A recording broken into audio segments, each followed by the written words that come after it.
ਵਾਹਿਗੁਰੂ ਜੀ ਕਾ ਖਾਲਸਾ ਵਾਹਿਗੁਰੂ ਜੀ ਕੀ ਫਤਿਹ। ਮੈਂ ਤੁਹਾਡੀ ਹੋਸਟ ਨੀਲਮ ਕੌਰ ਤੇ ਮੈਂ ਟੀਵੀ 84 ਦੇ ਸਾਰੇ ਦਰਸ਼ਕਾਂ ਤੇ ਸਰੋਤਿਆਂ ਦਾ ਦਿਲੀ ਸਵਾਗਤ ਕਰਦੀ ਹਾਂ ਪ੍ਰੋਗਰਾਮ ਸੱਚੋ ਸੱਚ ਵਿੱਚ, ਜਿਹੜੇ ਇਸ ਪ੍ਰੋਗਰਾਮ ਨਾਲ ਦੇਸ਼ਾਂ ਵਿਦੇਸ਼ਾਂ ਤੋਂ ਜੁੜ ਚੁੱਕੇ ਨੇ। ਖਾਲਸਾ ਅਫੇਅਰ ਸੈਂਟਰ ਦੇ ਸੰਚਾਲਕ ਡਾਕਟਰ ਅਮਰਜੀਤ ਸਿੰਘ ਜੀ ਰੋਜ਼ਾਨਾ ਹੀ ਤਰ੍ਹਾਂ ਸਟੂਡੀਓ ਵਿੱਚ ਮੇਰੇ ਨਾਲ ਸ਼ਾਮਲ ਨੇ। ਆਓ ਨਾ ਮਿਲ ਕੇ ਅੱਜ ਦੇ ਅਹਿਮ ਇਸ਼ੂਜ਼ ਉੱਪਰ ਗੱਲਬਾਤ ਕਰਦੇ ਹਾਂ। ਜੀ ਡਾਕਟਰ ਸਾਹਿਬ ਵਾਹਿਗੁਰੂ ਜੀ ਕਾ ਖਾਲਸਾ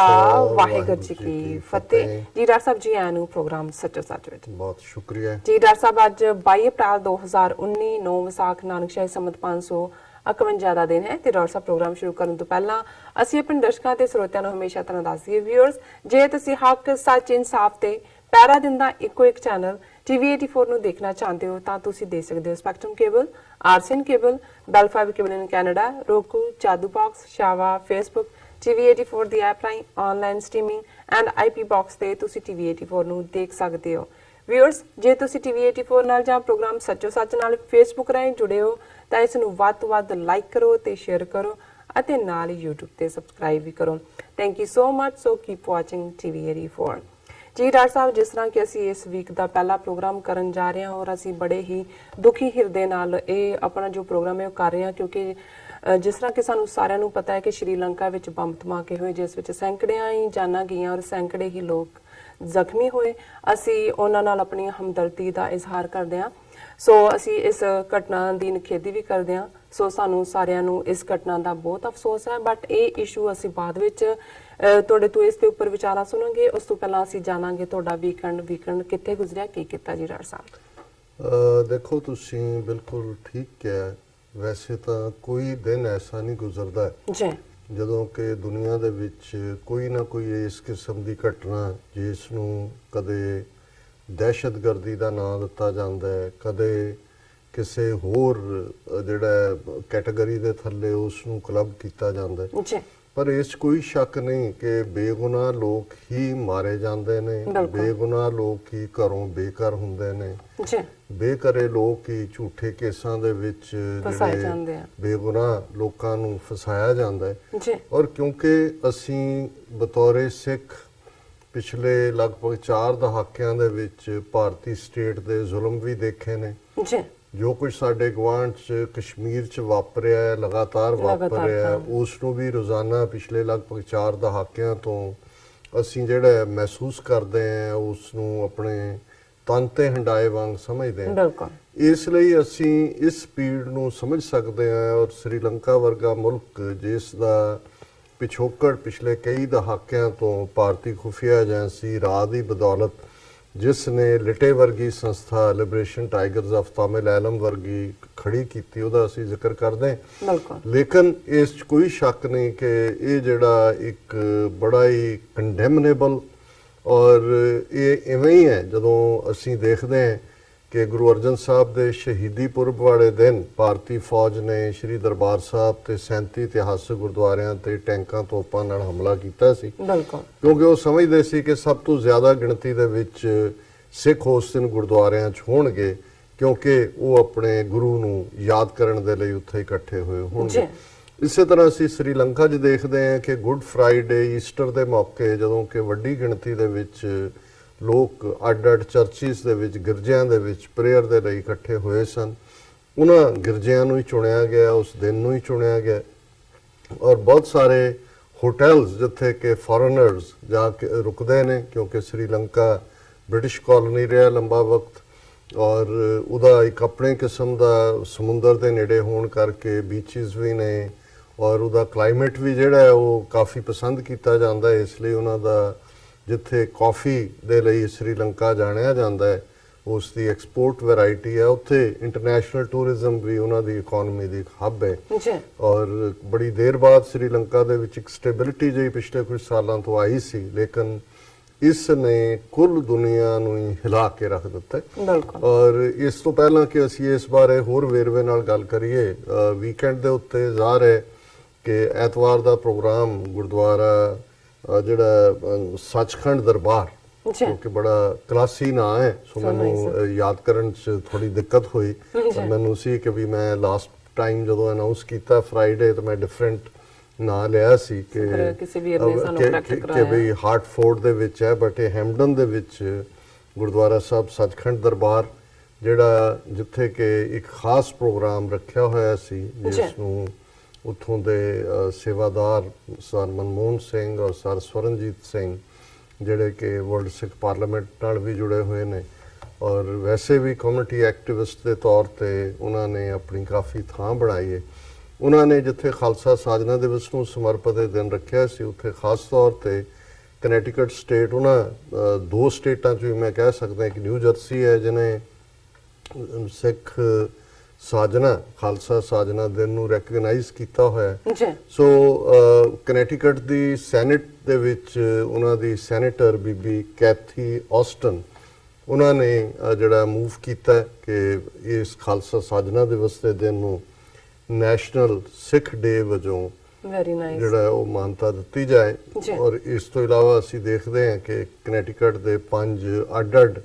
ਸ਼ਹਿਰਾਂ ਦੇ ਵਿੱਚ ਵੀ ਉਹਨਾਂ ਦੀਆਂ ਸਿਟੀ ਕਾਉਂਸਲਸ ਨੇ ਇਸ ਨੂੰ ਮਾਨਤਾ ਦਿੱਤੀ। ਸੋ ਇਸ ਸੰਬੰਧੀ ਵਿਸ਼ੇਸ਼ ਪ੍ਰੋਗਰਾਮ ਜਿਹੜਾ ਰੱਖਿਆ ਗਿਆ ਸੀ ਸਰ ਸਵਰਨਜੀਤ ਸਿੰਘ ਉਹਨਾਂ ਦਾ ਪਰਿਵਾਰ ਔਰ ਬਾਕੀ ਸਾਰੇ ਇਲਾਕੇ ਚੋਂ ਵੀ ਲੋਕਲ ਸਿੱਖ ਸੰਗਤਾਂ ਹੈਮਡਨ ਦੇ ਗੁਰਦੁਆਰਾ ਸਾਹਿਬ 'ਚ ਜੁੜੀਆਂ ਨਿਸ਼ਾਨ ਸਾਹਿਬ ਦੀ ਸੇਵਾ ਹੋਈ ਔਰ ਜਿਹੜੀ ਖਾਸ ਗੱਲ ਸੀ ਔਰ ਮੈਂ ਆਪਣੀ ਪ੍ਰੈਜੈਂਟੇਸ਼ਨ ਦੇ ਵਿੱਚ ਵੀ ਮੈਂਸ਼ਨ ਕੀਤਾ ਕਿ ਬੱਚਿਆਂ ਨੂੰ ਜਿਹੜਾ ਪ੍ਰਾਈਮ ਟਾਈਮ ਦੇ ਉੱਤੇ ਬੱਚਿਆਂ ਨੇ ਕੀਰਤਨ ਵੀ ਪਰਫਾਰਮ ਕੀਤਾ ਔਰ ਉਸ ਤੋਂ ਪਹਿਲਾਂ ਜਦੋਂ ਸਹਿਜ ਪਾਠ ਦਾ ਭੋਗ ਪਿਆ ਸਾਰੀ ਸੰਗਤ ਉਸ ਦੇ ਵਿੱਚ ਬੋਲ ਕੇ ਪਾਰਟਿਸਿਪੇਟ ਕਰ ਰਹੀ ਸੀ ਔਰ ਇਹ ਬੜਾ ਖੂਬਸੂਰਤ ਗੁਰਦੁਆਰਾ ਹੈ। ਹਾਲਾਂਕਿ ਜਿੰਨੀ ਉਹਨਾਂ ਕੋਲ ਹੁਣ ਥਾਂ ਹੈ ਜਾਂ ਉਹਨੂੰ ਐਕਸਪੈਂਡ ਕਰਨਾ ਚਾਹੁੰਦੇ ਨੇ ਉਸ ਦੇ ਵਿੱਚ ਲੋੜਵੰਦਾਂ ਦੇ ਲਈ ਲਗਾਤਾਰ ਲੰਗਰ ਦਾ ਪ੍ਰਬੰਧ ਜਿਹੜੇ ਈਵਨ ਨੌਨ ਸਿੱਖ ਉੱਥੋਂ ਦੇ ਔਰ ਇਸ ਤੋਂ ਇਲਾਵਾ ਆਰਟ ਗੈਲਰੀ ਔਰ ਹਿਸਟਰੀ ਦੇ ਲਈ ਲਾਇਬ੍ਰੇਰੀ ਔਰ ਦੂਸਰਾ ਐਸਟੈਬਲਿਸ਼ ਕਰਨ ਦੇ ਉਹਨਾਂ ਦੇ ਪ੍ਰੋਜੈਕਟ ਨੇ ਔਰ ਉਹਨਾਂ ਦੇ ਵਿਸ਼ੇਸ਼ ਸੱਦੇ ਦੇ ਉੱਤੇ ਹੀ ਅਸੀਂ ਇਸ ਸਮਾਗਮ ਦੇ ਵਿੱਚ ਸ਼ਾਮਲ ਹੋਏ। ਸੰਗਤ ਦੇ ਨਾਲ ਵਿਚਾਰ ਕਰਕੇ ਵੀ ਚੰਗਾ ਲੱਗਾ ਔਰ ਖਾਸ ਤੌਰ ਤੇ ਨਿਊਯਾਰਕ ਤੋਂ ਗੁਰਦੁਆਰਾ ਬਾਬਾ ਮੱਖਣ ਸ਼ਾਹ ਰੁਬਾਣਾ ਸਿੱਖ ਸੈਂਟਰ ਤੋਂ ਭਾਈ ਦਲੇਰ ਸਿੰਘ ਜਿਨ੍ਹਾਂ ਦੀ ਹਿੰਮਤ ਦੇ ਨਾਲ ਉਹਨਾਂ ਨੇ 125 ਦੇ ਕਰੀਬ ਬੱਚੇ ਬੱਚੀਆਂ ਸਿੱਖ ਮਾਰਸ਼ਲ ਆਰਟ ਸਾਡਾ ਗੱਤਕਾ ਉਸ ਨੂੰ ਉਹਨਾਂ ਨੇ ਤਿਆਰ ਕੀਤੇ ਨੇ। ਸੋ ਉਹ ਵੱਡੀ ਗਿਣਤੀ 'ਚ ਬੱਚੇ ਆਏ ਸਨ। ਸੋ ਦੀਵਾਨ ਤੋਂ ਬਾਅਦ ਜਿੱਥੇ ਕਿ ਦੀਵਾਨ ਦੇ ਵਿੱਚ ਸੈਨੇਟਰ ਕੈਥੀ ਨੇ ਆਪਣੀ ਪ੍ਰੈਜੈਂਟੇਸ਼ਨ ਦਿੱਤੀ ਪ੍ਰੋਕਲੇਮੇਸ਼ਨ ਪੜ੍ਹੀ ਉੱਥੇ ਜਿਹੜਾ ਬਾਅਦ ਦੇ ਵਿੱਚ ਗੱਤਕੇ ਦਾ ਵੀ ਜਿਹੜਾ ਉਹ ਐਗਜ਼ਿਬਿਟ ਕੀਤਾ ਗਿਆ ਡਿਸਪਲੇ ਹੋਇਆ ਔਰ ਸਾਡੀ ਟੈਕਨੀਕਲ ਟੀਮ ਨੇ ਇਹ ਸਾਰਿਆਂ ਨੂੰ ਕੈਮਰੇ 'ਚ ਬੰਦ ਕੀਤਾ। ਆਉਣ ਵਾਲੇ ਦਿਨਾਂ ਦੇ ਵਿੱਚ ਅਸੀਂ ਉਸ ਨੂੰ ਸ਼ੇਅਰ ਕਰਾਂਗੇ ਔਰ ਸੈਟਰਡੇ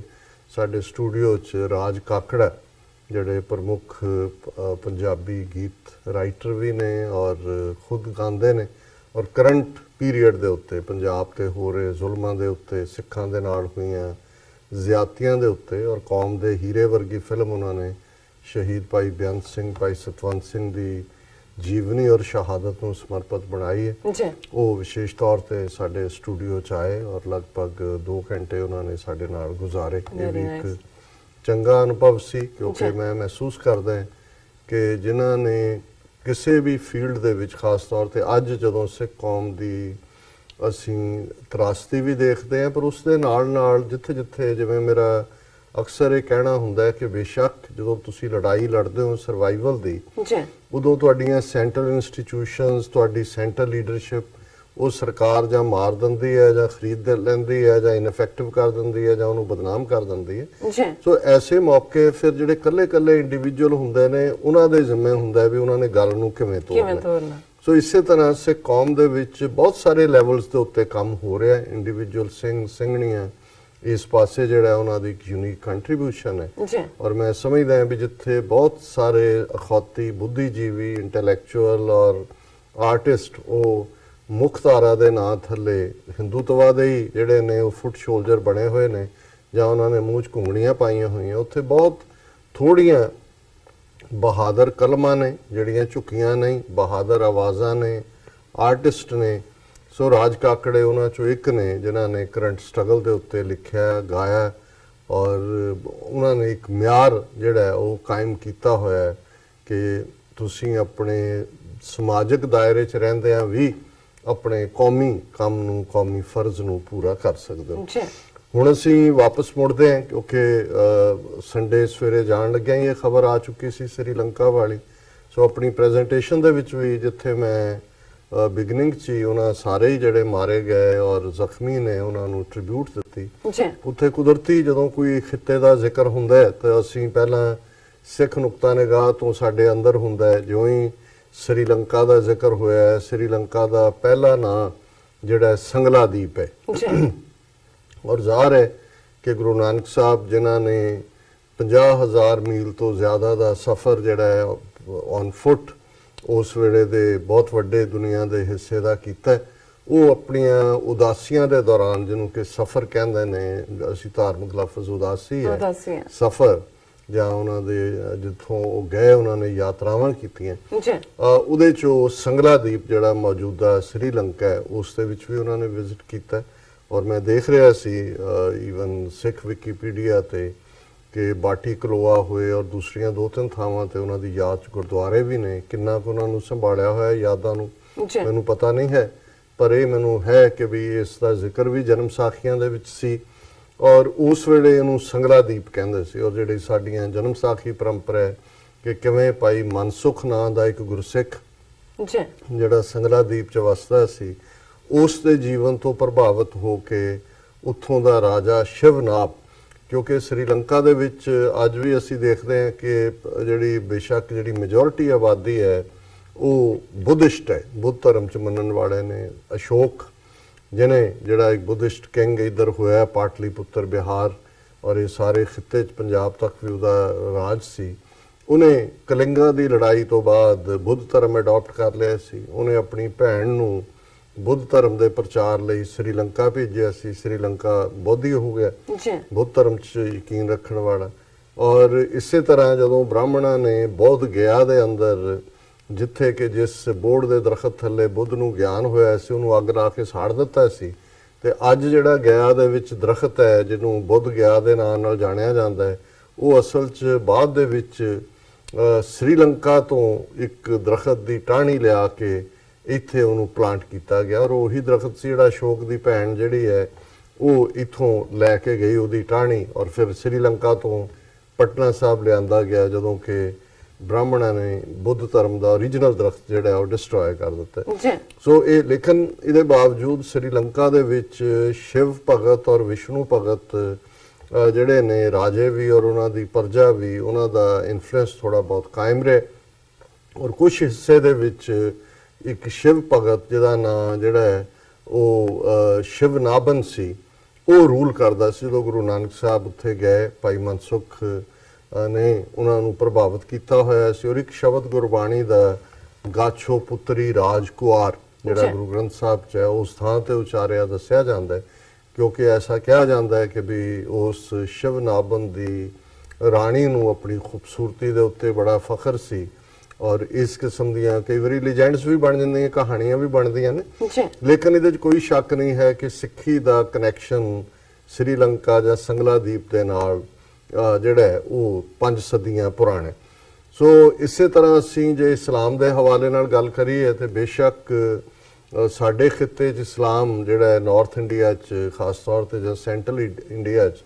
ਉਹ ਮੋਸਟਲੀ ਦਰਾ ਖੈਬਰ ਰਾਹੀਂ ਆਇਆ, ਜਿਹੜੇ ਸੂਫੀ ਫਕੀਰ ਆਏ ਜਾਂ ਬਾਅਦ ਦੇ ਵਿੱਚ ਹਮਲਾਵਰ ਆਏ, ਜਿਹੜਾ ਪਹਿਲੇ ਮਹਿਮੂਦ ਗਜ਼ਨਵੀ ਤੋਂ ਹੀ ਲੈ ਕੇ। ਲੇਕਿਨ ਜਿਹੜਾ ਸਾਊਥ ਦੇ ਵਿੱਚ ਇਸਲਾਮ ਦਾ ਬੂਟਾ ਲੱਗਾ, ਉਹ ਭਾਵੇਂ ਕੇਰਲਾ ਹੋਏ ਔਰ ਸ੍ਰੀਲੰਕਾ ਹੋਏ, ਇਹ ਵਪਾਰੀ ਸਨ, ਅਰਬ ਦੇ ਵਪਾਰੀ। ਅਰਬ ਕਿਉਂਕਿ ਸਮੁੰਦਰ 'ਚ ਆਈਲੈਂਡ ਹੈ ਔਰ ਉੱਥੇ ਜਿਹੜਾ ਇਸਲਾਮ ਦੀ ਪ੍ਰੋਗਰੈਸ ਹੈ ਉਹਨਾਂ ਉਸ ਦਾ ਬਿਲਕੁਲ ਡਿਫਰੈਂਟ ਦਾਇਰਾਕਾਰ ਹੈ ਦੈਨ ਨਾਰਥ ਜਾਂ ਸੈਂਟਰਲ ਇੰਡੀਆ ਦੇ। ਇਹਦੇ 'ਚ ਅਸੀਂ ਇੱਕ ਗੱਲ, ਕਿਉਂਕਿ ਅਲਟੀਮੇਟਲੀ ਇਹ ਇਸ ਲਈ ਵੀ ਅਸੀਂ ਇਸ ਨੂੰ ਵੇਰਵੇ ਨਾਲ ਗੱਲ ਕਰ ਰਹੇ ਕਿਉਂਕਿ ਜਿਹੜਾ ਵਾਕਿਆ ਹੋਇਆ ਪਹਿਲੇ 24 ਘੰਟੇ 'ਚ ਤਾਂ ਇਸ ਦੀ ਕੋਈ ਨਹੀਂ ਸੀ ਕਿ ਕੌਣ ਇਹਦੇ ਬਿਹਾਈਂਡ ਹੈ, ਕੀ ਹੈ। ਹਾਲਾਂਕਿ ਅਸੀਂ ਦੇਖਦੇ ਹਾਂ ਕਿ ਇੱਕਦਮ ਇੰਡੀਆ ਦੇ ਵਿੱਚ ਉਹਨਾਂ ਦੇ ਜਿਹੜੇ ਜ਼ਰ ਖਰੀਦ ਹਿੰਦੂ ਤਵੀਆਂ ਦੇ ਜਿਹੜੇ ਉਹਨਾਂ ਦੇ ਪੱਤਰਕਾਰ ਵੀ ਨੇ, ਇਲੈਕਟ੍ਰੋਨਿਕ ਮੀਡੀਆ 'ਚ ਵੀ ਨੇ ਔਰ ਅੱਜ ਕੱਲ੍ਹ ਤਾਂ ਟਵਿੱਟਰ ਤੇ ਬੈਠੇ ਹੁੰਦੇ ਨੇ, ਉਹ ਭਾਵੇਂ ਬ੍ਰਹਮ ਚਲਾਨੀ ਹੋਏ, ਇੱਥੇ ਕੈਨੇਡਾ 'ਚ ਬੈਠਾ ਤਾਰਕ ਫਤਿਹ ਹੋਏ ਔਰ ਦੂਸਰੇ ਹੋਏ, ਔਰ ਈਵਨ ਮੋਦੀ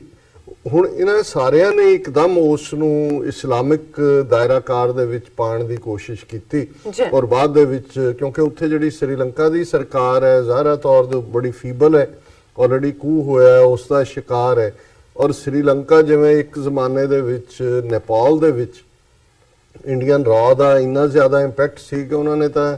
ਸਾਰੀ ਉਹਨਾਂ ਦੀ ਡਾਇਨੈਸਟੀ ਮਰਵਾ ਦਿੱਤੀ, ਰਾਜੇ ਬਾਅਦ ਵਾਲਿਆਂ ਨੂੰ ਫਿਰ ਕੱਢਤਾ ਲੋਕਾਂ ਨੇ, ਪੂਰੇ ਦਾ ਪੂਰਾ ਟੱਬਰ ਮਾਰ ਦਿੱਤਾ ਸੀ 16-18 ਜੀ।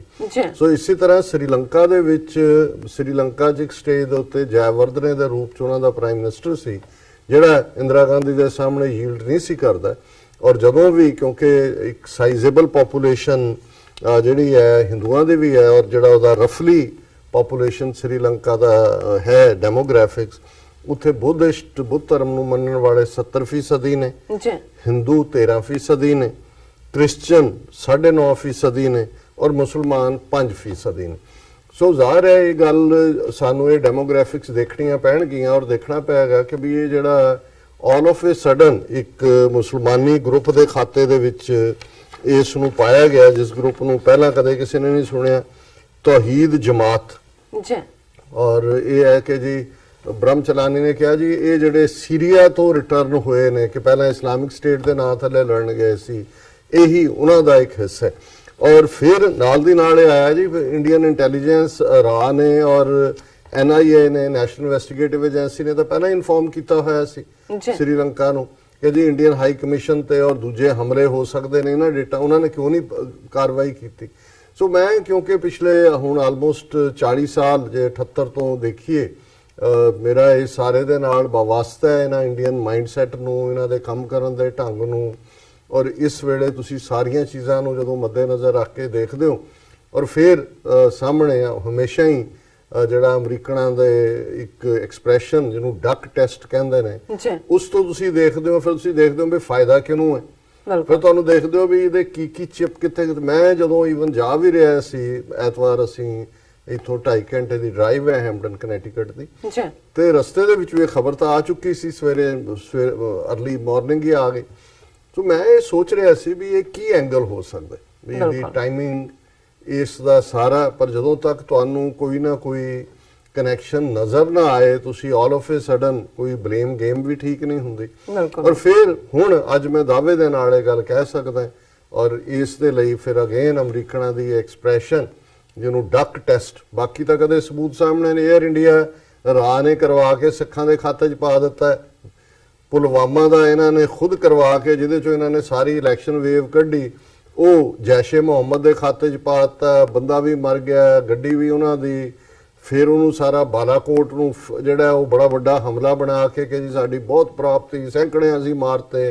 ਹੁਣ ਉਹਨਾਂ ਦੀ ਉਹ ਜਿਹੜੀ ਸੁਸ਼ਮਾ ਸਵਰਾਜ ਕਹਿ ਰਹੀ ਨੋ ਪਾਕਿਸਤਾਨੀ ਸਿਟੀਜ਼ਨ, ਨੋ ਆਰਮੀ ਮੈਨ, ਨਨ ਵਾਸ ਕਿਲਡ। ਫਿਰ ਕਿਹਨੂੰ ਮਾਰਿਆ ਸੀ? ਉਹ ਠੀਕ ਹੋਇਆ ਵੀ ਦਰਖਤ ਤੇ ਕਾਂ ਤੁਸੀਂ ਮਾਰਿਆ ਇੱਕ,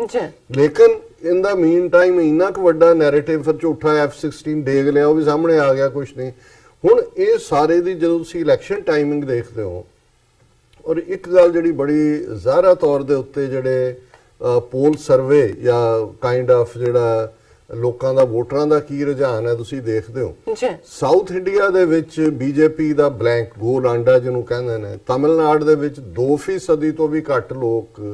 ਮੋਦੀ ਦੀ ਜਿਹੜੀ ਹੈ ਰੇਟਿੰਗ ਨੂੰ ਅਪਰੂਵ ਕਰਦੇ ਨੇ। ਕੇਰਲਾ ਦੇ ਵਿੱਚ ਇਹਨਾਂ ਨੇ ਕੋਸ਼ਿਸ਼ ਕੀਤੀ, ਇਹਨਾਂ ਦੇ ਪੈਰ ਲੱਗੇ ਨਹੀਂ ਨੇ। ਔਰ ਇਸੇ ਤਰ੍ਹਾਂ ਆਂਧਰਾ ਔਰ ਦੂਸਰੀਆਂ ਸਟੇਟਾਂ 'ਚ ਵੀ ਕੋਈ ਇਹਨਾਂ ਦਾ ਬਹੁਤ ਚੰਗਾ ਹਾਲ ਨਹੀਂ ਹੈ ਕਿਉਂਕਿ ਇਹ ਸਮਝਦੇ ਸੀ ਵੀ ਜੋ ਅਸੀਂ ਨਾਰਥ 'ਚ ਲੂਜ਼ ਕਰਾਂਗੇ UP ਔਰ ਬਿਹਾਰ 'ਚ, ਉਹਨੂੰ ਅਸੀਂ ਉਧਰ ਗੇਨ ਕਰਾਂਗੇ। ਹੁਣ ਸ੍ਰੀਲੰਕਾ ਨੂੰ ਟਾਰਗੇਟ ਕਰਨਾ ਔਰ ਐਨ ਇਸ ਮੌਕੇ ਦੇ ਉੱਤੇ ਕਰਨਾ, ਇਹ ਕੀ ਮੈਸੇਜ ਦਿੰਦਾ ਹੈ? ਬਿਲਕੁਲ। ਹੁਣ ਸਾਊਥ ਹੁਣ ਤੱਕ ਬਾਕੀਆਂ ਨੂੰ ਤਾਂ ਨਾਰਥ ਜਾਂ ਸੈਂਟਰਲ ਇੰਡੀਆ ਨੂੰ ਈਵਨ ਨਾਰਥ ਈਸਟ ਤੱਕ ਤਾਂ ਇਹਨਾਂ ਨੇ ਇਸਲਾਮਿਕ ਟੈਰਰਿਜ਼ਮ ਤੇ ਪਾਕਿਸਤਾਨ ਤੇ ISI ਇਹ ਸਾਰੇ ਕਨੈਕਸ਼ਨ ਜਿਹੜੇ ਨੇ ਬਣਾ ਦਿੱਤੇ। ਹੁਣ ਇਹਨਾਂ ਨੂੰ ਕਿਹਨੂੰ ਸੂਟ ਕਰਦਾ ਹੈ? ਔਰ ਕ੍ਰਿਸਚੀਅਨਸ ਨੂੰ ਟਾਰਗੇਟ ਕਰਨਾ। ਔਰ ਜੇ ਤੁਸੀਂ ਇਸ ਕਨੈਕਸ਼ਨ ਨੂੰ ਦੇਖੋ, ਸ੍ਰੀਲੰਕਾ 'ਚ 70% ਬੁੱਧਿਸਟ ਨੇ, ਮਿਆਂਮਾਰ ਬਰਮਾ ਦੇ ਵਿੱਚ ਮੈਜੋਰਿਟੀ ਮੁਸਲਿਮ ਕੰਟਰੀ ਸ਼ਾਇਦ 90% ਨੇ, 80% ਤੋਂ ਜ਼ਿਆਦਾ ਹੋਣਗੇ। ਉੱਥੇ ਮੁਸਲਮਾਨਾਂ ਨੂੰ, ਰੋਹਿੰਗਿਆ ਮੁਸਲਮਾਨਾਂ ਨੂੰ ਉਹਨਾਂ ਦੇ ਉੱਤੇ ਕਿਵੇਂ ਪਰਸੀਕਿਊਸ਼ਨ ਚੱਲ ਰਹੀ ਹੈ, ਉਹਨਾਂ ਦੇ ਵਿੱਚ ਵੀ RSS ਵੜਿਆ ਹੋਇਆ। ਉਹਨਾਂ ਨੇ ਰੋਹਿੰਗਿਆ ਨੂੰ ਪਨਾਹ ਵੀ ਨਹੀਂ ਦਿੱਤੀ ਔਰ ਉਹਨਾਂ ਦੀ ਮਿਆਂਮਾਰ ਸਰਕਾਰ ਦੀ ਵੀ ਹਮਾਇਤ ਕੀਤੀ ਜੀ। ਔਰ ਇਸ ਗੱਲ ਦਾ ਧਿਆਨ ਰਹੇ, ਬੇਸ਼ੱਕ ਇਹ ਇਸਲਾਮਿਕ ਆਰਗੇਨਾਈਜੇਸ਼ਨਾਂ ਨੂੰ ਪੈਨ ਇਸਲਾਮਿਕ ਜਾਂ ਅਕ੍ਰੋਸ ਦਾ ਕੰਟਰੀ ਦਹਿਸ਼ਤਗਰਦ ਜਮਾਤ ਕਹਿੰਦੇ ਨੇ, ਇਸ ਵੇਲੇ ਆਰਐਸਐਸ ਦਾ ਦਾਇਰਾ ਕਾਰ ਜਾਂ ਖੇਤਰ ਇੰਡੀਆ ਨਹੀਂ ਹੈ ਜੀ। ਇਹ ਬਿਯੋਂਡ ਦੁਨੀਆ ਦੇ ਵਿੱਚ ਜੇ ਕੈਨੇਡਾ 'ਚ 에ਅਰ ਇੰਡੀਆ ਕਰ ਸਕਦੇ ਨੇ, ਇਹਨਾਂ ਦੀਆਂ ਜੜ੍ਹਾਂ ਸਾਰੇ ਪਾਸੇ ਨੇ ਔਰ ਇਹ ਜ਼ਿਆਦਾ ਖੁੰਖਾਰ ਤਰੀਕੇ ਨਾਲ ਆਪਣੇ ਗੁਆਂਢ ਦੇ ਵਿੱਚ, ਕਿਉਂਕਿ ਜੇ ਅਸੀਂ ਬੁੱਧਿਸਟ ਮੈਜੋਰਿਟੀ ਦਾ ਦੇਖੀਏ ਹਾਲ, ਭਾਵੇਂ ਬੁੱਧਿਜ਼ਮ ਦਾ ਹਿੰਸਾ ਪਰਮੋ ਧਰਮ ਉਹਨਾਂ ਦਾ ਪ੍ਰਿੰਸੀਪਲ ਰਿਹਾ, ਲੇਕਿਨ ਇਹ ਉਹਨਾਂ ਦੇ ਜਿਵੇਂ ਮਿਆਂਮਾਰ ਦੇ ਵਿੱਚ ਬੌਧੀਆਂ ਨੇ ਔਰ ਉਹਨਾਂ ਦੀ ਹਕੂਮਤ ਮਿਲਟਰੀ ਜੰਟਾਂ ਨੇ ਮੁਸਲਮਾਨਾਂ ਦੇ ਖਿਲਾਫ ਜੋ ਮੁਹਿੰਮ ਵਿੱਢੀ ਹੋਈ ਹੈ, ਔਰ ਸ੍ਰੀਲੰਕਾ ਦੇ ਵਿੱਚ ਨਾ ਸਿਰਫ ਸ੍ਰੀਲੰਕਾ ਦੀ ਹਕੂਮਤ ਦਾ ਜਿਹੜਾ ਮੁਸਲਮਾਨਾਂ ਪ੍ਰਤੀ ਰਵੱਈਆ ਉਹ ਨਾ ਪੱਖੀ ਰਿਹਾ, ਬਲਕਿ ਜਦੋਂ ਲਿਬਰੇਸ਼ਨ ਟਾਈਗਰਸ ਆਫ ਤਾਮਿਲ-ਏਲਮ ਜਿਹੜੀ ਜਿਹਨੂੰ ਪ੍ਰਭਾਕਰਨ ਲੀਡ ਕਰਦਾ ਸੀ, ਇਹ ਮੂਵਮੈਂਟ ਵੀ ਚੱਲ ਰਹੀ ਸੀ, ਉਹਨਾਂ ਨੇ ਵੀ ਮੁਸਲਮਾਨਾਂ ਨੂੰ ਪਰਸੀਕਿਊਟ ਕੀਤਾ। ਸੋ ਜਿਹੜੇ ਮੁਸਲਮਾਨ, ਪਹਿਲਾਂ ਤਾਂ ਤੁਸੀਂ ਇੱਕ ਜਨਰਲ ਦੇਖੋ ਕਿ ਜਿਹੜੇ ਖੁਦ 5% ਤੋਂ ਘੱਟ ਨੇ ਕ੍ਰਿਸਚੀਅਨਸ ਜਿਹੜੇ ਨੇ ਉਹ ਬਹੁਤ ਪਰਸੀਕਿਊਟਡ ਨੇ ਸ੍ਰੀਲੰਕਾ ਦੇ ਵਿੱਚ। ਇਹ ਨਵੀਂ ਗੱਲ ਨਹੀਂ ਹੈ। ਮੈਂ ਇਸ ਦੇ ਲਈ ਵਰਲਡ ਵਾਚ ਮੋਨੀਟਰ ਜਿਹੜਾ ਜਿਹਦੇ ਸਾਹਮਣੇ ਆਉਂਦਾ ਕਿ ਜਿਹੜੇ 50 ਦੇਸ਼ ਦੁਨੀਆ ਦੇ ਮਾਰਕ ਕੀਤੇ ਹੋਏ ਨੇ, ਦੁਨੀਆ ਦੇ ਇਹਨਾਂ ਨੇ ਮੋਨੀਟਰਿੰਗ ਗਰੁੱਪਸ ਨੇ ਜਿੱਥੇ ਕ੍ਰਿਸਚੀਅਨਸ ਦੇ ਲਈ ਬਹੁਤ ਹਾਰਡ ਵਕਤ ਹੈ ਔਰ ਉਹਨਾਂ ਦੀ ਪਰਸੀਕਿਊਸ਼ਨ ਹੁੰਦੀ ਹੈ, ਉਹਨਾਂ ਦੇ ਵਿੱਚ ਸ੍ਰੀਲੰਕਾ ਜਿਹੜਾ ਹੈ ਉਹ 44ਵੇਂ ਨੰਬਰ ਤੇ ਹੈ। ਔਰ ਇਸ ਪੀਰੀਅਡ ਦੇ ਵਿੱਚ ਅਸੀਂ ਦੇਖਦੇ ਹਾਂ ਕਿ ਵੀ ਉਹਨਾਂ ਨੇ ਪਿਛਲੇ ਸਾਲ ਦੇ ਵਿੱਚ 67 ਜਿਹੜੀਆਂ ਘਟਨਾਵਾਂ ਨੇ ਕ੍ਰਿਸਚੀਅਨਸ ਦੇ ਖਿਲਾਫ ਜਿਹੜੀਆਂ ਪਰਸੀਕਿਊਸ਼ਨ ਦੀਆਂ ਹੋਈਆਂ, ਔਰ ਇਹ report National Christian Evangelical Alliance of Sri Lanka ਦੀ ਹੈ। ਔਰ ਇਸ ਤੋਂ ਇਲਾਵਾ ਹੁਣ ਉਹਨਾਂ ਦਾ ਇਹ ਕਹਿਣਾ ਵੀ ਇਹ ਇਕੱਲਾ ਸਿਰਫ ਐਕਸਟ੍ਰੀਮਿਸਟ ਗਰੁੱਪ ਲੀਡ ਨਹੀਂ ਕਰਦੇ, ਪਰ ਕਮਿਊਨਿਟੀਜ਼ ਐਜ਼ ਏ ਹੋਲ ਜਿਹੜੀਆਂ ਨੇ ਉਹ ਲੀਡ ਕਰਦੀਆਂ ਨੇ। ਔਰ ਉਹਦੇ 'ਚ ਉਹਨਾਂ ਨੇ ਕਿਹਾ ਕਿ ਵੀ ਨੈਸ਼ਨਲਿਸਟ ਹਿੰਦੂ ਗਰੁੱਪਸ ਦਾ ਜਿਹੜਾ ਇਨਫਲੂਐਂਸ ਹੈ ਉਹ ਵੀ ਸ੍ਰੀਲੰਕਾ ਦੇ ਵਿੱਚ ਬਹੁਤ ਵੱਧ ਰਿਹਾ ਹੈ। ਔਰ ਆਰਐਸਐਸ ਦੀਆਂ ਪਾਕਟਸ ਜਿਹੜੀਆਂ ਨੇ in the Eastern Province, we see a lot of influence from the India's Hindu right-wing groups such as RSS seeping into Sri Lanka Hindu extremist groups have had meetings with Hindu villagers promoting hatred and division and inciting them towards violence. ਹੁਣ ਜ਼ਾਹਰ ਹੈ ਵੀ ਜਿਹੜਾ ਉਹਨਾਂ ਦਾ Jaffna area ਹੈ, north East ਹੈ, ਉਹਦੇ 'ਚ ਤਾਮਿਲ ਹਿੰਦੂ ਨੇ ਜਿਨ੍ਹਾਂ ਨੇ ਵਾਇਲੈਂਟ ਮੂਵਮੈਂਟ ਲੀਡ ਕੀਤੀ ਸ੍ਰੀਲੰਕਾ ਦੀ ਹਕੂਮਤ ਦੇ ਖਿਲਾਫ, ਔਰ ਜ਼ਾਹਰ ਹੈ ਕਿ ਉਹਨੂੰ ਕ੍ਰਸ਼ ਕਰ ਦਿੱਤਾ, ਭਾਵੇਂ ਉਹਦੇ 'ਚ ਹਿਊਮਨ ਰਾਈਟਸ ਵਾਇਲੇਸ਼ਨਸ ਵੀ ਵੱਡੇ ਪੈਮਾਨੇ ਤੇ ਹੋਈਆਂ। ਔਰ ਇਹ ਜਿਹੜੀ UN ਹਿਊਮਨ ਰਾਈਟਸ ਕਾਉਂਸਲ ਦੀ ਰਿਪੋਰਟ ਹੈ ਪਿਛਲੇ ਮਹੀਨੇ ਹੀ, ਉਹਨਾਂ ਨੇ ਕਿਹਾ ਕਿ ਵੀ ਹੁਣ ਈਵਨ ਸੁਪਰੀਮ ਕੋਰਟ ਦਾ ਇੱਕ ਡਿਸੀਜਨ ਸ੍ਰੀਲੰਕਾ ਦੇ ਵਿੱਚ ਆਇਆ ਕਿ ਜਿਹਦੇ 'ਚ ਉਹਨਾਂ ਨੇ ਕਿਹਾ that the right to propagate one's religion is not protected by the constitution which gives Buddhism the foremost place among all other religions and places it under state protection। ਹੁਣ ਇਹ ਸੁਪਰੀਮ ਕੋਰਟ ਕਹਿੰਦਾ ਹੈ ਤੁਸੀਂ ਆਪਣੇ ਧਰਮ ਦਾ ਪ੍ਰਚਾਰ ਨਹੀਂ ਕਰ ਸਕਦੇ ਇੱਥੇ, ਕਿਉਂਕਿ ਬੁੱਧਿਜ਼ਮ ਜਿਹੜਾ ਹੈ ਇਸ ਨੂੰ ਸਟੇਟ ਦੀ ਪ੍ਰੋਟੈਕਸ਼ਨ ਹੈ, ਔਰ ਇਹ ਜਿਹੜਾ ਇਹਦੇ ਨਾਲ ਜਿਹੜਾ ਕਿਸੇ ਹੋਰ ਧਰਮ ਦੀ ਬਰਾਬਰੀ ਜਾਂ ਉਹਨੂੰ ਕਨਸਟੀਟਿਊਸ਼ਨਲੀ ਬਰਾਬਰ ਨਹੀਂ ਕੀਤਾ ਜਾ ਸਕਦਾ। ਹੁਣ ਇਹ ਇਸ ਬੈਕਗ੍ਰਾਉਂਡ 'ਚ ਦੇਖੋ ਕਿ 5% ਮੁਸਲਮਾਨ ਜਿਹੜੇ ਖੁਦ ਪਰਸੀਕਿਊਟਡ ਨੇ, ਲਿਟੇ ਦੇ ਹੱਥਾਂ 'ਚ ਵੀ ਹਕੂਮਤ ਦੇ, ਉਹ ਲਗਭਗ 10% ਕ੍ਰਿਸਚੀਅਨਸ ਦੇ ਖਿਲਾਫ ਕਿਉਂ ਵਾਇਲੈਂਸ ਕਰਨਗੇ? ਬਿਲਕੁਲ ਉਹਨਾਂ ਦਾ ਭਾਵੇਂ ਜਿੰਨਾ ਮਰਜ਼ੀ ਕੋਈ ਜਿਹਾਦੀ ਹੋਏ, ਜਿੰਨਾ ਮਰਜ਼ੀ ਕੋਈ ਵਹਾਬੀ ਹੋਏ, ਉਹ ਕਿਉਂ ਕਰਨਗੇ? ਇਹ ਕਿਹਨੂੰ ਸੂਟ ਕਰਦਾ? ਹੁਣ ਕ੍ਰਿਸਚੀਅਨਸ ਨੂੰ ਜਾਂ ਮੁਸਲਮਾਨਾਂ ਨੂੰ ਕਿਹਨੇ ਟਾਰਗੇਟ ਕੀਤਾ ਹੋਇਆ ਐਜ਼ ਏ ਐਨਮੀ? ਬੁੱਧਿਸਟਸ ਨੇ, ਉਹ ਭਾਵੇਂ ਮਿਆਂਮਾਰ ਦੇ ਹੋਣ, ਸ੍ਰੀਲੰਕਾ ਦੇ ਹੋਣ, ਉਹਨਾਂ ਦੇ ਐਨਮੀ ਨੇ। ਹੁਣ ਇਹ ਉਹ ਪਾਰਟ ਹੈ ਜਿੱਥੇ ਕਿ ਦੋਨੋਂ ਹੈਂਡ ਜੁਆਇਨ ਕਰ ਲੈਂਦੇ ਨੇ, ਆਰਐਸਐਸ ਔਰ ਦੂਜਾ। ਔਰ ਆਲਰੇਡੀ ਰਿਪੋਰਟਿੰਗ ਆਰਐਸਐਸ ਦੀਆਂ ਇਨਕਰੀਜ਼ਡ ਐਕਟੀਵਿਟੀਜ਼, ਔਰ ਜਿਹੜੀ ਮੌਜੂਦਾ ਸ੍ਰੀਲੰਕਾ ਦੀ ਗਵਰਨਮੈਂਟ ਹੈ ਉਸ ਦੇ ਉੱਤੇ ਆਰਐਸਐਸ ਦਾ ਬੜਾ ਜ਼ਬਰਦਸਤ ਇਨਫਲੂਐਂਸ ਹੈ। ਇੰਡੀਅਨ ਇੰਟੈਲੀਜੈਂਸ ਰਾਹ ਵਾਲਿਆਂ ਨੇ ਪਿਛਲੀਆਂ ਇਲੈਕਸ਼ਨਾਂ ਦੇ ਵਿੱਚ, ਜਿਵੇਂ ਬੰਗਲਾਦੇਸ਼ 'ਚ ਇਹਨਾਂ ਨੇ ਆਪਣੀ ਮਰਜ਼ੀ ਦੀ ਹਕੂਮਤ ਬਣਾਈ ਹੈ, ਕਿਉਂਕਿ ਪਿਛਲੀ ਸ੍ਰੀਲੰਕਾ ਹਕੂਮਤ ਕਾਫੀ ਚਾਈਨਾ ਵੱਲ ਡਰਿਫਟ ਕਰ ਰਹੀ ਸੀ। ਉਹਨਾਂ ਨੇ ਉਹਨਾਂ ਨੂੰ ਪੋਰਟ ਵੀ ਦਿੱਤੀ ਔਰ ਉਹਨਾਂ ਤੋਂ ਲੋਨ ਵੀ ਲਏ। ਹੁਣ ਇਹ ਇਹਨਾਂ ਦੀ ਇਹ ਕੋਸ਼ਿਸ਼ ਸੀ ਕਿ ਸ੍ਰੀਲੰਕਾ ਔਰ ਬੰਗਲਾਦੇਸ਼ ਦੋਨਾਂ ਨੂੰ ਕਾਬੂ ਕੀਤਾ ਜਾਏ। ਸੋ ਇਹਦੇ 'ਚ ਕੋਈ ਸ਼ੱਕ ਨਹੀਂ ਹੈ ਕਿ ਮੌਜੂਦਾ ਹਕੂਮਤ ਉੱਥੇ ਕਮਜ਼ੋਰ ਵੀ ਹੈ, ਔਰ ਏਜੰਸੀਆਂ ਉਦੋਂ ਹੀ ਵੜਦੀਆਂ ਨੇ ਜਦੋਂ ਕਿ ਕਮਜ਼ੋਰ ਵੀ ਹੁੰਦਾ ਔਰ ਉਹਨਾਂ ਨੂੰ ਸੂਟ ਵੀ ਕਰਦਾ ਬਿਲਕੁਲ ਦੂਸਰਾ ਪਾਰਟ ਮੈਂ ਦੇਖਦਾ ਔਰ ਇਸ ਬਾਰੇ ਮੈਂ ਐਪਰੀਸ਼ੀਏਟ ਕਰਦਾ ਸਾਡੇ ਭੈਣ ਜੀ ਅਮਨਜੋਤ ਕੌਰ ਜਿਨ੍ਹਾਂ ਨੇ ਫੌਰਨ ਇਹਦੇ ਤੇ ਇੱਕ ਈਮੇਲ ਸ਼ੂਟ ਕੀਤੀ ਜਿਹਦਾ ਉਹਨਾਂ ਨੇ ਹੈਡਿੰਗ ਦਿੱਤਾ ਹੈ did India know of Sri Lanka blast ਉਹਦੇ ਚ ਉਹਨਾਂ ਨੇ ਬਹੁਤ ਸਾਰੇ ਟਵੀਟਸ ਦੇ ਔਰ ਦੂਸਰਿਆਂ ਦੇ ਲਿੰਕ ਵੀ ਦਿੱਤੇ ਔਰ ਉਹਦੇ ਚ ਉਹਨਾਂ ਨੇ ਮੈਨੂੰ ਪੁੱਛਿਆ ਪੂਰੀ ਲਿਖਤ ਤੋਂ ਬਾਅਦ do you sense something suspicious in behaviour of India in way of Sri Lanka attacks ਮੈਂ ਸਮਝਦਾ ਹਾਂ ਵੀ ਮੈਂ ਪਹਿਲੀ ਸਟੇਜ ਤੇ ਤਾਂ ਸਰਟਨ ਨਹੀਂ ਸੀ ਕਿਉਂਕਿ ਜਦੋਂ ਤੱਕ ਸਾਰੀਆਂ ਡਿਟੇਲਸ ਐਮਰਜ ਨਹੀਂ ਹੁੰਦੀਆਂ ਪਰ ਹੁਣ ਮੈਨੂੰ ਕੋਈ ਸ਼ੱਕ ਨਹੀਂ ਹੈ ਕਿ ਇਹ ਸਾਰਾ ਜਿਹੜਾ ਪਾਰਟ ਹੈ ਇਹ ਇੰਡੀਅਨ ਏਜੰਸੀ ਉਹਨਾਂ ਨੂੰ ਸੂਟ ਕਰਦਾ ਐਨ ਇਲੈਕਸ਼ਨ ਟਾਈਮਿੰਗ ਸਾਊਥ ਇੰਡੀਆ ਦੇ ਵਿੱਚ ਵੀ ਤਮਿਲਨਾਡੂ ਕੇਰਲਾ ਆਂਧਰਾ ਚ ਡਰ ਪੈਦਾ ਕਰ ਦਿੱਤਾ ਹੈ ਕਿ ਜੀ ਇਸਲਾਮਿਕ ਟੈਰਰਿਜ਼ਮ ਆ ਰਿਹਾ ਦੇਖ ਲਓ ਸ੍ਰੀਲੰਕਾ ਚ ਕੀ ਹੋ ਗਿਆ ਕੇਰਲਾ ਦੇ ਵਿੱਚ ਈਸਾਈ ਔਰ ਮੁਸਲਮਾਨ ਜਿਹੜੇ ਟੁਗੇਦਰ ਇਸ ਮੁੱਦੇ ਦੇ ਉੱਤੇ ਉੱਥੋਂ ਰਾਹੁਲ ਗਾਂਧੀ ਨੇ ਵੀ ਫਾਈਲ ਕੀਤਾ ਹੋਇਆ ਔਰ ਉਹ ਟੁਗੇਦਰ ਉਹਨਾਂ ਦਾ ਵੋਟ ਬੈਂਕ ਹੁੰਦਾ ਹੈ ਉਸ ਦੇ ਵਿੱਚ ਵੀ ਜਿਹੜੀ ਇਹਨਾਂ ਦੀ ਡਿਵਾਈਡ ਐਂਡ ਰੂਲ ਲਾਈਨ ਹੈ ਇੱਕ ਨੂੰ ਦੂਜੇ ਦੇ ਖਿਲਾਫ ਉਹਦੇ 'ਚ ਵੀ ਸੂਟ ਕਰਦਾ ਹੈ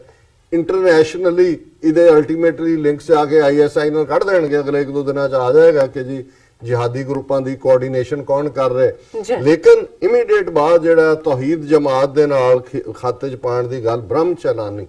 ਜਿਹੜਾ ਇੱਕ ਵੇਲੇ ਜੂਨ 84 ਦਾ ਰਿਪੋਰਟਰ ਸੀ ਐਸੋਸੀਏਟਡ ਪ੍ਰੈਸ ਦਾ ਪਰ ਐਸੀ ਪਲਟੀ ਨੇ ਮਾਰੀ ਹੈ ਕੇਰਲਾ ਦਾ ਰਹਿਣ ਵਾਲਾ ਬਿਲਕੁਲ ਹੁਣ ਆਰਐਸਐਸ ਦਾ ਮਾਊਥਪੀਸ ਹੈ ਇਹਨੇ ਟਵੀਟ ਕੀਤਾ the terrorist bombings in Sri Lanka have put the spotlight on an Islamist group Tawheed Jamaat which includes Syria jihadi refugees foreign intelligence had warned Sri Lanka that Tawheed Jamaat planned to bomb prominent churches and the Indian High Commission ਹੁਣ ਕਿਹੜੀਆਂ foreign nationalist ਰਾਹ ਉਹਨਾਂ ਦੀਆਂ ਏਜੰਸੀਆਂ ਇਹਨੂੰ ਕਿਵੇਂ ਪਤਾ ਲੱਗ ਗਿਆ ਬ੍ਰਹਮ ਚਲਾਨੀ ਨੂੰ ਅਜੇ ਉਹ ਚੱਲ ਰਿਹਾ ਕਿ ਜੀ ਉਹਨਾਂ ਨੂੰ ਵਾਰਨ ਕੀਤਾ ਸੀ ਕਿ ਜੀ ਉੱਥੇ ਚਰਚਾਂ ਤੇ ਹਮਲੇ ਹੋਣਗੇ ਤੇ ਉੱਥੇ ਜਿਹੜਾ ਉਹ ਇੰਡੀਅਨ ਹਾਈ ਕਮਿਸ਼ਨ ਤੇ ਹੋਏਗਾ ਸੋ ਜ਼ਾਹਰ ਹੈ ਹਾਈ ਕਮਿਸ਼ਨ ਵਾਲੀ ਮਿਸ ਇਨਫੋਰਮੇਸ਼ਨ ਇਸ ਲਈ ਕਿ ਦੱਸਣ ਲਈ ਕੁਝ ਹੋਣ ਵਾਲਾ ਹੈ ਪਰ ਪਲੈਨਿੰਗ ਇਹਨਾਂ ਦੀ ਆਪਣੀ ਫਿਰ ਉਹਨੇ ਇਹ ਸਾਰੇ ਨੂੰ ਅੱਗੋਂ ਜਾ ਕੇ ਕਿਹਾ ਕਿ ਜੀ ਇਹ ਬੜਾ ਅਨਫੋਰਚੂਨੇਟ ਹੋਇਆ ਕਿ ਉਹਨਾਂ ਨੇ ਕੋਈ ਪਤਾ ਇਟ ਇਜ਼ ਆਫੀਸ਼ੀਅਲ ਹੁਣ ਉਹ ਆਫੀਸ਼ੀਅਲ ਕਹਿ ਰਿਹਾ ਸ੍ਰੀਲੰਕਾ ਸੇਜ਼ ਤੌਹੀਦ ਜਮਾਤ stage the attacks This Wahhabi group's clout is growing even in India's Tamil Nadu. ਇਹ ਹੈ ਲਿੰਕ ਹੁਣ ਪਹਿਲਾਂ ਸ੍ਰੀਲੰਕਾ ਦੇ ਉਸ ਲਈ ਉਹਨੂੰ ਤੌਹੀਦ ਜਮਾਤ ਨੂੰ ਕਿਹਾ ਫਿਰ ਬ੍ਰਹਮ ਚਲਾਨੀ ਕਹਿ ਰਿਹਾ ਕਿ ਜੀ ਇਹਦਾ ਪ੍ਰਭਾਵ ਤਮਿਲਨਾਡੂ ਸਟੇਟ 'ਚ ਵੀ ਵੱਧ ਰਿਹਾ ਹੈ it would be ironic if India which tipped off Sri Lanka about the impending bombings itself became a victim of this group's terror act now ਹੁਣ ਇਹ ਕਹਿ ਰਿਹਾ ਜੀ ਹੁਣੇ ਹੀ ਐਕਟ ਕਰੋ ਨਹੀਂ ਤਾਂ ਇਹੀ ਗਰੁੱਪ ਜਿਹੜਾ ਹੈ ਉਹ ਤਮਿਲਨਾਡੂ ਦੇ ਵਿੱਚ ਔਰ ਮੇਰਾ ਇਹ ਖਦਸ਼ਾ ਹੈ ਕਿ ਜੇ ਇਹਨਾਂ ਆਉਣ ਵਾਲੇ 10 ਦਿਨਾਂ 'ਚ ਤਮਿਲਨਾਡੂ ਦੇ ਵਿੱਚ ਵੀ ਕੋਈ ਇਸ ਕਿਸਮ ਦਾ ਵਾਕਿਆ ਹੁੰਦਾ ਹੈ ਤੇ ਉਹ ਵੀ ਰਾਹ ਦੇ ਫਿੰਗਰਪ੍ਰਿੰਟਸ ਹੋਣਗੇ ਬ੍ਰਹਮ ਚਲਾਨੀ ਉਹਨਾਂ ਦੀ ਆਵਾਜ਼ ਹੈ ਉਹ ਕਹਿ ਰਿਹਾ ਜੀ ਤੌਹੀਦ ਜਮਾਤ ਸ੍ਰੀਲੰਕਾ 'ਚ ਨਹੀਂ ਹੈ ਤਮਿਲਨਾਡੂ ਦੇ ਵਿੱਚ ਵੀ ਇਸ ਦੀਆਂ ਬ੍ਰਾਂਚਸ ਨੇ ਔਰ ਉਹ ਇੰਡੀਆ ਨੂੰ ਕਹਿ ਰਿਹਾ ਜੀ ਐਕਟ ਨਾਓ ਸੋ ਜ਼ਾਹਰ ਹੈ ਵੀ ਇਹਦੇ ਬਾਰੇ ਕੋਈ ਭੁਲੇਖਾ ਨਹੀਂ ਹੈ ਫਿਰ ਕੱਲਾ ਬ੍ਰਹਮ ਚਲਾਨੀ ਨਹੀਂ ਹੈ ਮੀਰਾ ਸ਼੍ਰੀਨਿਵਾਸਨ ਇਹਨਾਂ ਦੀ ਪੂਰੀ ਮਾਊਥਪੀਸ ਉਹ ਕਹਿੰਦੀ ਹੈ ਦਾ ਨੈਸ਼ਨਲ ਇਨਵੈਸਟੀਗੇਟਿਵ ਏਜੰਸੀ ਇੰਡੀਆ ਦੀ ਇੰਟੈਲੀਜੈਂਸ ਏਜੰਸੀਆਂ ਦਾ ਜਿਹਨੂੰ ਹੈਡ ਕਰਦਾ ਹੈ Ajit Doval had specific intelligence on Easter Sunday attacks while examining an IS sympathizer in Tamil Nadu 6 months ago investigators got to know of the terror plots reports ਉਹ ਕਹਿੰਦੇ ਜੀ 6 ਮਹੀਨੇ ਪਹਿਲਾਂ ਜਦੋਂ ਸਾਡੇ ਇੰਟੈਲੀਜੈਂਸ ਵਾਲਿਆਂ ਨੇ ਇੱਕ ਨੂੰ ਜਿਹੜਾ ਇੰਟਰੋਗੇਟ ਕੀਤਾ ਤੇ ਇਹ ਸਾਹਮਣੇ ਆਇਆ ਵੀ ਇਹ ਹੁਣ 6 ਮਹੀਨੇ ਤੋਂ ਇਹਨਾਂ ਨੂੰ ਇਹ ਪਲਾਟ ਦਾ ਪਤਾ ਸੀ ਕਿ ਉੱਥੇ ਹੋਣ ਵਾਲਾ ਹੈ ਤੇ ਸ੍ਰੀਲੰਕਾ ਦੀ ਗਵਰਨਮੈਂਟ ਜਿਹੜੀ ਇਹਨਾਂ ਦੇ ਨਾਲ ਸਾਹ ਲੈਂਦੀ ਹੈ ਉਹਨਾਂ ਨੇ ਕੋਈ ਐਕਟ ਨਹੀਂ ਕੀਤਾ ਇਹਨਾਂ ਨੇ ਉਹਨਾਂ ਨੂੰ ਸੁਝਾਅ ਹੈ ਵੀ ਇਹਨਾਂ ਨੇ 6 ਮਹੀਨੇ ਪਹਿਲਾਂ ਪਲਾਟ ਕਰਕੇ ਉਹਨਾਂ ਨੂੰ ਇੰਨੀ ਕਿ ਮਿਸ ਇਨਫੋਰਮੇਸ਼ਨ ਦਿੱਤੀ ਹੋਏਗੀ ਉਹ ਇੰਡੀਅਨ ਹਾਈ ਕਮਿਸ਼ਨ ਨੂੰ ਪ੍ਰੋਟੈਕਟ ਕਰਨ ਤੇ ਲੱਗੇ ਹੋਣਗੇ ਔਰ ਦੂਜੇ ਪਾਸੇ ਉਹਨਾਂ ਨੇ ਏਜੰਸੀਆਂ ਨੇ ਆਪਣਾ ਕੰਮ ਕਰ ਦਿੱਤਾ ਔਰ ਫਿਰ ਇਸ ਦੇ ਨਾਲ ਤਾਰਕ ਫਤਿਹ ਇਹਨਾਂ ਦਾ ਜਿਹਨੂੰ ਮੈਂ ਲਾਸਟ ਟਾਈਮ ਕੁੱਤਾ ਕਿਹਾ ਤੇ ਸਾਡੇ ਵਿਊਅਰ ਨੇ ਕਿਹਾ ਸੀ ਇੰਨੀ ਬੇਇੱਜ਼ਤੀ ਕੁੱਤੇ ਦੀ ਨਾ ਕਰੋ ਹੁਣ ਉਹ ਕੀ ਲਿਖਦਾ ਹੈ ਦਾ ਇਸਲਾਮਿਕ ਟੈਰਰਿਸਟ ਗਰੁੱਪ ਤੌਹੀਦ ਜਮਾਤ that carried out the Sri Lanka attacks poses a threat to the arch stretching from Maldives, India and Kerala and Tamil Nadu states, Bangladesh and of course West Bengal, all fed by Pakistan ISI as India sleeps. ਕਹਿੰਦਾ ਜੀ ਭਾਰਤ ਸੁੱਤਾ ਹੋਇਆ ਔਰ ISI ਨੇ ਜਿਹੜੀ ਸਾਰੀ ਜਿਹੜੀ ਹੈ ਉਹ ਪੂਰੀ ਇੱਕ ਆਰਚ, ਪੂਰੀ ਇੱਕ ਬਾਂਹ ਜਿਹੜੀ ਹੈ ਉਹ ਪੂਰੀ ਉਸ ਨੂੰ ਫੀਡ ਕਰ ਦਿੱਤਾ, ਜਿਹੜਾ ਆਉਣ ਵਾਲੇ ਦਿਨਾਂ 'ਚ ਹੋਰ ਵੀ ਖਤਰਨਾਕ ਹੋਏਗਾ। ਉਹਦੇ 'ਚ ਮਾਲਦੀਵਸ ਮੁਲਕ ਨੂੰ ਵੀ ਲੈ ਲਿਆ, ਕੇਰਲਾ ਨੂੰ ਲੈ ਲਿਆ, ਤਮਿਲਨਾਡੂ ਨੂੰ ਲੈ ਲਿਆ, ਬੰਗਲਾਦੇਸ਼ ਤੇ ਵੈਸਟ ਬੰਗਾਲ। ਹੁਣ ਤੁਸੀਂ ਇਹਦਾ ਤਾਰਿਕ ਫਤਿਹ ਦਾ, ਇਹ ਵੀ ਉਹਨਾਂ ਦਾ ਕਿਉਂਕਿ ਕੁੱਤਾ ਹੈ, ਸੋ ਇਹ ਹੌਲੀ ਹੌਲੀ ਥੋੜੀ ਥੋੜੀ ਇਨਫੋਰਮੇਸ਼ਨ ਇਹਨਾਂ ਨੂੰ ਫੀਡ ਕਰਦੇ ਨੇ। ਵੈਸਟ ਬੰਗਾਲ ਹੋਏ, ਤਮਿਲਨਾਡੂ ਹੋਏ ਔਰ ਕੇਰਲਾ ਹੋਏ, ਇੱਥੋਂ ਹੀ ਤਾਂ ਇਹਨਾਂ ਦੀ ਜਿਹੜੀ ਹੈ ਉਹ 0-0 ਜਾ ਰਹੀ ਹੈ ਮੋਦੀ ਦੀ ਮਾਰਕਿੰਗ ਜੀ। ਔਰ ਇਹ ਇਨਫਲੂਐਂਸ ਕਰਨ ਦੇ ਲਈ ਦੀ ਟਾਈਮਿੰਗ ਤੁਹਾਨੂੰ ਦੱਸਦੀ ਹੈ ਕਿ ਗੱਲ ਕਿਹੜੀ ਡਾਇਰੈਕਸ਼ਨ 'ਚ ਜਾ ਰਹੀ ਹੈ। ਫਿਰ ਜਿਹੜਾ ਐਂਡੀ ਨੇਗੋ ਨਾਂ ਦੀ NGO ਉਹਨੇ ਲਿਖਿਆ, India shared intel with Sri Lanka more than a week before the attacks that a jihadist group was planning to attack churches. Sri Lanka officials already knew back in January that Islamists had stockpiled weapons and detonators. Why didn't anyone act? ਹੁਣ ਇਹ ਜਿਹੜੇ ਐਂਡੀ ਪੁੱਛਦੇ ਕਿ ਵੀ ਇਹ ਪਹਿਲਾਂ ਕਿਉਂ ਨਹੀਂ act ਕੀਤਾ ਜੀ, ਉਹਨਾਂ ਤਾਂ ਇਕੱਠੇ ਕੀਤੇ ਹੋਏ ਸੀ ਡੈਟੋਨੇਟਰ। ਹੁਣ ਇਹ ਸਾਰੀ ਜਾਣਕਾਰੀ ਇਹਨਾਂ ਦੇ ਕੋਲ ਹੈ ਜੀ, ਹੋਰ ਕਿਸੇ ਨੂੰ ਨਹੀਂ ਪਤਾ ਹੈ। ਔਰ ਇੱਕ ਹੋਰ ਪੋਰਿੰਜੋ ਵੈਲੀਆਤ ਕਹਿੰਦਾ ਇੰਡੀਆ ਨੀਡਸ ਅ ਸਟੇਬ। ਹੁਣ ਇਸ ਸਾਰੇ ਦਾ ਮੈਸੇਜ ਇੰਡੀਅਨਸ ਨੂੰ ਕੀ ਦਿੱਤਾ ਜਾ ਰਿਹਾ ਹੈ, ਜਿਹੜਾ ਇਹ ਪੋਰਿੰਜੋ ਵੈਲੀਅਤ ਨੇ ਦਿੱਤਾ ਹੈ, India needs a stable government and capable leader. Bharat ਨੂੰ ਬਹੁਤ ਕੇਪੇਬਲ ਲੀਡਰ ਔਰ stable government. Remember 44 jihadi groups including Jaish-e-Mohammed active in Pakistan. Millions are being trained. You know what is happening in Sri Lanka. We can't afford to experiment a khichdi government with half a dozen PM aspirants fighting each other. Jai Hind. ਨਾਲ ਉਹਨਾਂ ਨੇ ਕਹਿਤਾ ਦੇਖ ਲਓ ਜੀ, ਤੁਹਾਨੂੰ ਖਿਚੜੀ government ਚਾਹੀਦੀ ਹੈ ਜਾਂ ਸਟੇਬਲ ਸ੍ਰੀਲੰਕਾ 'ਚ ਦੇਖ ਲਓ ਕੀ ਹੋ ਰਿਹਾ। ਔਰ ਇਸ ਸਾਰੇ ਦੇ ਉੱਤੇ ਜ਼ਾਹਰ ਹੈ BBC ਪੰਜਾਬੀ ਦੀ ਇੱਕ ਸਟੋਰੀ ਹੈ ਕਿ ਸ਼੍ਰੀਲੰਕਾ ਹਮਲਾ, ਭਾਰਤੀ ਮੀਡੀਆ ਤੇ ਸਿਆਸਤਦਾਨ ਤਰਾਸਦੀ ਦਾ ਫਾਇਦਾ ਲੈ ਰਹੇ ਹਨ। ਸ੍ਰੀਲੰਕਾ ਦੇ ਐਕੈਡੈਮੀਸ਼ੀਅਨ ਔਰ ਦੂਜੇ ਕਹਿ ਰਹੇ ਨੇ ਸ਼ਰਮ ਕਰੋ,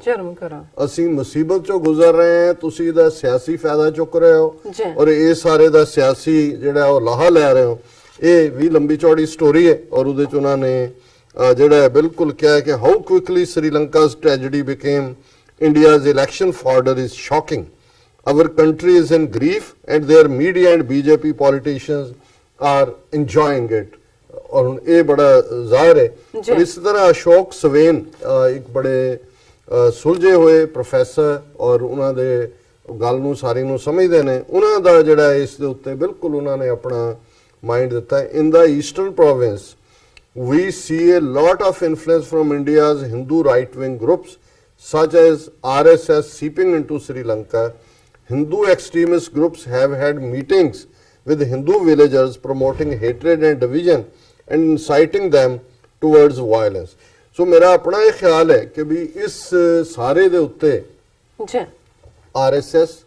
ਜ਼ਾਹਰ ਹੈ Ajit Doval national investigative agency ਜਿਨ੍ਹਾਂ ਨੂੰ 6 ਮਹੀਨੇ ਪਹਿਲਾਂ ਪਤਾ ਸੀ ਕਿ ਉਹਨਾਂ ਨੇ ਇੰਟਰੋਗੇਸ਼ਨ ਕੱਢਿਆ ਹੈ ਹੋ ਰਿਹਾ। ਸਿਹਾਲੀਜ਼ ਮੈਜੋਰਿਟੀ ਜਿਹੜੀ ਉਹਨਾਂ ਦੀ ਮੇਨ ਰੇਸ ਹੈ ਸ੍ਰੀਲੰਕਾ ਦੇ ਵਿੱਚ, ਉਹ ਇਨ ਕਾਹੂਟਸ ਨੇ ਕਿਉਂਕਿ ਇਸਲਾਮ ਨੂੰ ਇੱਕ ਸਾਂਝੇ ਐਨਮੀ ਦੇ ਤੌਰ ਤੇ ਪ੍ਰੋਜੈਕਟ ਕਰਨਾ। ਇਹੀ ਇਹਨਾਂ ਦੋਨਾਂ ਦਾ RSS ਨੇ ਮਿਆਂਮਾਰ ਦੀ ਸਰਕਾਰ ਦੀ ਹਮਾਇਤ ਕੀਤੀ, ਮੋਦੀ ਨੇ ਖੁੱਲ੍ਹ ਕੇ ਹਮਾਇਤ ਕੀਤੀ,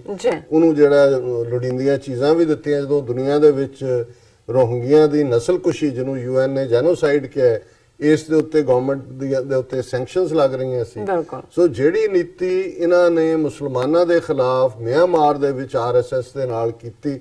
ਉਹੀ ਸ੍ਰੀਲੰਕਾ ਦੇ ਵਿੱਚ ਹੈ। ਔਰ ਉਹਦੇ 'ਚ ਦੋਨਾਂ ਦਾ ਕਾਮਨ ਐਨਮੀ, ਕਿਉਂਕਿ ਇਹਦੇ ਨਾਲ ਉਹ ਮੈਸੇਜ ਵੈਸਟਰਨ ਵਰਲਡ ਨੂੰ ਵੀ ਦੇ ਰਹੇ ਨੇ। ਉਹਨਾਂ ਨੇ ਈਸਾਈਆਂ ਨੂੰ ਟਾਰਗੇਟ ਕੀਤਾ, 10% ਆਬਾਦੀ। ਇਹ ਸਿਹਾਲੀਜ਼ ਏਜੰਡੇ ਨੂੰ ਵੀ ਸੂਟ ਕਰਦਾ ਹੈ, ਜਿਹੜੇ ਆਲਰੇਡੀ ਸੁਪਰੀਮ ਕੋਰਟ ਤੋਂ ਵੀ ਫੈਸਲਾ ਲੈ ਆਏ ਨੇ ਕਿ ਜੀ ਬੁੱਧ ਧਰਮ ਹੀ ਦਾ ਮੇਨ ਧਰਮ ਹੈ ਔਰ ਦੂਜਿਆਂ ਨੂੰ ਕੋਈ ਪ੍ਰੋਟੈਕਸ਼ਨ ਨਹੀਂ ਹੈ। ਤੇ ਮੁਸਲਮਾਨ ਅੱਜ ਵੈਸੇ ਹੀ ਵਿਚਾਰੇ ਬਣੇ ਹੋਏ ਨੇ, ਇੱਕ ਵਿਪਿੰਗ ਬॉय ਦੇ ਤੌਰ ਤੇ ਦੁਨੀਆ 'ਚ ਜਿਹੜਾ ਮਰਜ਼ੀ ਯੂਜ਼ ਕਰੇ ਉਹਨਾਂ ਨੂੰ ਆਤੰਕਵਾਦੀ ਔਰ ਦੂਸਰੇ ਤੀਸਰੇ ਪਹਿਲਾਂ ਹੀ ਦਹਿਸ਼ਤਗਰਦ ਬਣਾਇਆ ਹੋਇਆ। ਔਰ ਇਹ RSS ਦੇ ਏਜੰਡੇ ਦੇ ਵਿੱਚ ਬਿਲਕੁਲ ਫਿੱਟ ਬਹਿੰਦਾ ਹੈ ਕਿਉਂਕਿ ਵੰਸ ਜਿਹੜਾ ਹੈ ਉਹ ਸ੍ਰੀਲੰਕਾ ਵੀ ਅਲਟੀਮੇਟਲੀ ਇਹਨਾਂ ਦੇ ਪੈਰਾਂ ਤੇ ਡਿੱਗਦਾ ਹੈ, ਜਿਵੇਂ ਕਿ ਇਹਨਾਂ ਦਾ ਯਤਨ ਹੈ, ਤੇ ਫਿਰ ਜਿਹੜਾ ਹੈ ਉਹਨਾਂ ਨੂੰ ਬੋਧੀਆਂ ਨੂੰ ਡੀਲ ਕਰਨਾ ਕਿੰਨਾ ਔਖਾ ਹੈ। ਪਹਿਲਾਂ ਵੀ ਸਾਰੇ ਭਾਰਤ ਚੋਂ ਬੁੱਧਿਜ਼ਮ ਨੂੰ ਇਹਨਾਂ ਨੇ ਕਲੀਨ ਕੀਤਾ ਹੈ, ਪਰ ਮੈਂ ਸਮਝਦਾ ਕਿ ਵੀ ਇਹ ਕਾਰਾ ਭਾਰਤ ਦੀਆਂ ਖੁਫੀਆ ਏਜੰਸੀਆਂ ਦਾ ਹੈ ਔਰ ਕੋਈ ਹੈਰਾਨੀ ਨਹੀਂ ਹੋਏਗੀ ਕਿ ਆਉਣ ਵਾਲੇ ਦਿਨਾਂ ਦੇ ਵਿੱਚ ਈਵਨ ਤਮਿਲਨਾਡੂ ਜਾਂ ਕੇਰਲਾ ਜਾਂ ਆਂਧਰਾ ਜਾਂ ਤੇਲੰਗਾਨਾ ਸਾਊਥ ਦੀਆਂ ਸਟੇਟਾਂ 'ਚ ਜਿਹੜਾ ਕੋਈ ਨਾ ਕੋਈ ਐਸਾ ਵਾਕਿਆ ਔਰ ਉਹ ਵੀ ਤੌਹੀਦ ਜਮਾਤ ਦੇ ਖਾਤੇ 'ਚ ਪਾ ਕੇ ਤੇ ਫਿਰ ਜਿਹਨੂੰ ਕਹਿੰਦੇ ਨੇ ਕਿ Modi will have the last laugh. ਜੀ ਡਾਕਟਰ ਸਾਹਿਬ ਬਿਲਕੁਲ ਬਿਲਕੁਲ ਇੱਥੇ ਲੈਣੇ ਬ੍ਰੇਕ ਤੋਂ ਪਹਿਲਾਂ ਅਸੀਂ ਆਪਣੇ ਦਰਸ਼ਕਾਂ ਤੇ ਸਰੋਤਿਆਂ ਨੂੰ ਅਪੀਲ ਤੇ ਬੇਨਤੀ ਕਰਦੀ ਹੈ ਵਿਊਅਰਸ, ਜਿਸ ਤਰ੍ਹਾਂ ਕਿ ਤੁਸੀਂ ਜਾਣਦੇ ਹੋ ਕਿ ਟੀਵੀ 84 ਇੱਕ ਪੰਥਕ ਚੈਨਲ ਹੈ। ਟੀਵੀ 84 ਸਿੱਖਾਂ, ਕਸ਼ਮੀਰੀਆਂ ਤੇ ਭਾਰਤ ਦੀਆਂ ਨਾਰਥ ਈਸਟ ਸਟੇਟਾਂ ਦੇ ਲੋਕਾਂ ਦੇ ਸਵੈ ਨਿਰਣੇ ਦਾ ਹੱਕਾਂ ਦਾ ਹਾਮੀ ਹੈ। ਅਸੀਂ ਚਾਹਾਂਗੇ ਕਿ ਤੁਸੀਂ ਟੀਵੀ 84 ਦੀ ਚੜ੍ਹਦੀ ਕਲਾ ਲਈ ਵੱਧ ਤੋਂ ਵੱਧ ਡੋਨੇਟ ਕਰੋ। ਡੋਨੇਟ ਕਰਨ ਲਈ ਸਾਡੀ ਵੈਬਸਾਈਟ tv84.tv ਤੇ ਜਾ ਕੇ ਪੇਪਲ ਦੀ ਵਰਤੋਂ ਕਰਕੇ ਵਨ ਟਾਈਮ ਡੋਨੇਟ ਕਰ ਸਕਦੇ ਹੋ, ਮੰਥਲੀ ਡੋਨੇਟ ਵੀ ਕਰ ਸਕਦੇ ਹੋ। ਤੁਸੀਂ ਟੀਵੀ 84 ਦੇ ਨਾਮ ਤੇ ਚੈੱਕ ਬਣਾ ਕੇ ਸਾਨੂੰ ਮੇਲ ਵੀ ਕਰ ਸਕਦੇ ਹੋ ਸਾਡੇ ਇਸ ਪਤੇ ਤੇ 36-01 37th Avenue, Long Island City, New York 11101 USA, ਜਾਂ ਫਿਰ ਤੁਸੀਂ ਸਾਨੂੰ ਫੋਨ ਰਾਹੀਂ ਵੀ ਸੰਪਰਕ ਕਰ ਸਕਦੇ ਹੋ ਸਾਡੇ ਫੋਨ ਨੰਬਰ ਤੇ 5164060694। Thank you so much viewers, ਤੁਸੀਂ ਨਾਲ ਇਸ ਤਰ੍ਹਾਂ ਬਨੇ ਰਹਿਣਾ। ਮਿਲਦੇ ਹਾਂ ਛੋਟੇ ਜਿਹੇ ਬ੍ਰੇਕ ਤੋਂ ਬਾਅਦ।